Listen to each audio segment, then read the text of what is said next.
Seneta wa kaunti ya Taita Taveta Jones Mwaruma ameitaka serikali kuu na ile ya kaunti kushirikiana na kuongeza uzalishaji wa makadamia na kuwekeza katika viwanda vya kuongeza thamani ya zao hilo, akisema hatua hiyo itawawezesha wakulima kupata faida zaidi. Miaka mingi tumelima makadamia Taita Taveta, lakini tunauza makadamia yetu raw bila kuyapeleka kuyaongezea dhamani ama value addition. Nafikiri huku Ngerenyi na pia maeneo ya juu ya Undani ni mahali panaweza kuweka kilimo cha makadamia mbele. Lakini sasa tumefanya nini kama serikali kusaidia wakulima wetu ili kupeleka makadamia yetu kuyaongezea dhamani ili yauzwe kwa bei ya juu zaidi.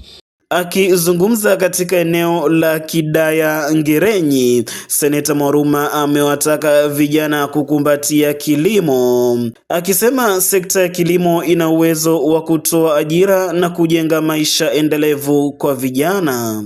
Basi tuingilie kilimo na tukichukulie maanani zaidi, kwa sababu wale wanaomaliza form 4 wengi wanakimbia Nairobi. Ukikimbia Nairobi, ukikimbia Mombasa kwenda kutafuta kazi ni chache.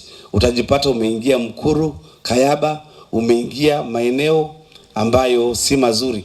Kwa hivyo tuache mambo ya kukimbia town na tuzingatie kilimo. Mzee alitengeneza pesa nyingi kwa kufanya kilimo, na kilimo kimegatuliwa.